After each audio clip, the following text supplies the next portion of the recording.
So welcome to the second lecture of the week where we start to go through the reading of the Antichrist. Now with this book there's quite a lot of ideas in it, so I've tried to pull out those which I think are most significant and most helpful to you. So we'll start then by looking at Nietzsche and what he sees as the problem of the modern man. Now Nietzsche thinks that the modern man is in crisis. He thinks that we are ill at our roots, that society has a problem with its very roots. And this, of course, is what relates us back to Nietzsche's admiration for Greek tragedy, that provided medicine for the roots of society. And this is what he thinks we need. He says that we have to deal with the problems that we have with our declining society. And he has this quote here which says, "We are Hyperboreans. We know well enough how much out of the way we live. Better to live among ice than among modern virtues and other south winds. We thirsted for lightning and action. Of all things we kept ourselves furthest from the happiness of the weaklings, from resignation." So this then might be a throwback to The Last Man. He talks about us having a lazy peace, that we are cowardly and compromised. And Nietzsche, of course, wants to shake us up. He sees this as part of the downfall of society. Nietzsche then links what he sees as the problems in modern society into his concerns about moral philosophy. He thinks that progress is a modern idea, and he is critical of people such as Hegel, where he says that pure spirit is pure stupidity. He's also, of course, criticism of Protestantism. He says that the strong races of Northern Europe have failed to create a God. And he says that mankind does not represent a development of the better or the stronger or the higher in the way that is believed today. The European of today is of far less value than the European of the Renaissance. Now this takes us into one of Nietzsche's ideas, where he believes that the Renaissance was a period where mankind could have thrown off what he sees as the yoke of Christianity, but instead he says that we have gone backwards into Christianity, and he believes that this is a bad thing for society and a bad thing for moral philosophy. Nietzsche takes this opportunity to be very critical of Kant. And of course, with Kant, we know that his understandings of Kant have greatly motivated him, in that he is deeply concerned that we should be able to create our values. And we've got several quotes here about him talking about Kant.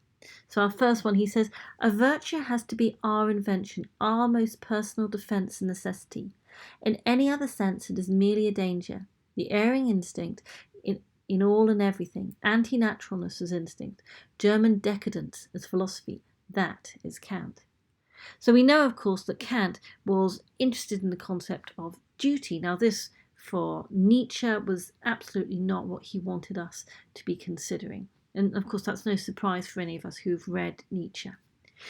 Again, he says, "A virtue merely from a feeling of respect for the concept virtue, as Kant desires it, is harmful. The profoundest laws of preservation and growth demand the reverse of this, that each one of us should devise his own virtue, his own categorical imperative." So Nietzsche then, of course, believes that for any of us to reach potential, we need to be able to look at devising our own virtue, trying to find our own idea of morality, that it is not enough to look to someone else's. And again he says, "What destroys more quickly than to work, to think, to feel without inner necessity, without a deep personal choice, without joy. As an automaton of duty, it is virtually a recipe for decadence, even for idiocy. Kant became an idiot." So obviously there is no great fondness for Kant here with Nietzsche. But these are points that Nietzsche has made before. We know that he believes that we need to create our own morality. We know that he is not happy for us to look to a morality given to us by someone else. And this book, of course, continues on that vein. It's trying to push past Christian morality. At this point, Kant talks a little bit about method, where he says that the most valuable insights are the last to be discovered, but the most valuable insights are methods. And he also talks about evolution. Now, the points about evolution, I think, are worth looking at in some detail. Nietzsche, of course, would have read Darwin. He's interested in the ideas put forward there. And he is concerned about the way in which humans fit into creation and the Christian perspective on that. He says that man is absolutely not the crown of creation. Every creature stands beside him in the same stage of perfection. And even in asserting that we assert too much. Man is, relatively speaking, the most unsuccessful animal, the sickliest, the one most dangerously strayed from its instincts. With all that, to be sure, the most interesting. So what Nietzsche is arguing here is that by straying from our instincts, we are working against our evolutionary direction, our evolutionary drive. He says, the problem I raise here is not what ought to succeed mankind in the sequence of species, but what type of human being one ought to breed, ought to will. This more valuable type has existed often enough already, but as a lucky accident, never as willed. The reverse type has been willed, the Christian. So we've seen before that Nietzsche is interested in our natural character, and that he feels that Christianity is undermining this, that by ignoring our natural state and our instincts, he is concerned that we are essentially breeding weak people. And he thinks that this is a bad thing. He thinks that the Christian idea of the optimum human is a negative thing for society. Nietzsche really uses the Antichrist as an attack on Christianity, and this is his key position here. It's a rejection of Christianity, and he does this because he sees it as largely responsible for the decline of Western civilization. He thinks that Christianity persecutes those who oppose it, and that is causing great damage to society. He says that Christianity has waged a war to the death against this higher type of man. It has distilled evil, the evil one, out of these instincts. So the idea that Christianity has of the concept of evil, of perhaps the devil, is one which is tied into what is the natural man, what is instinct. He says that Christianity has taken the side of everything weak, base, ill-constituted. It is made an opposition to the preservative instincts of strong life. One of Nietzsche's concerns with Christian morality is that he argues that Christianity focuses on the afterlife and the moral laws of the afterlife. He argues that because it is a religion that believes in an afterlife, we are acting according to rules which are created by this other world, this afterlife, instead of focusing on the life we have here. And he argues that this rejects nature, and it's a rejection of this life, and that therefore it is an oppressive morality, because it's a morality created by another world. It is an other world, rather than a morality that we look at creating for ourselves. After all, we've seen his criticisms of Kant, so this is in line with that. He says, God degenerated to the contradiction of life instead of being its transfiguration and internal yes.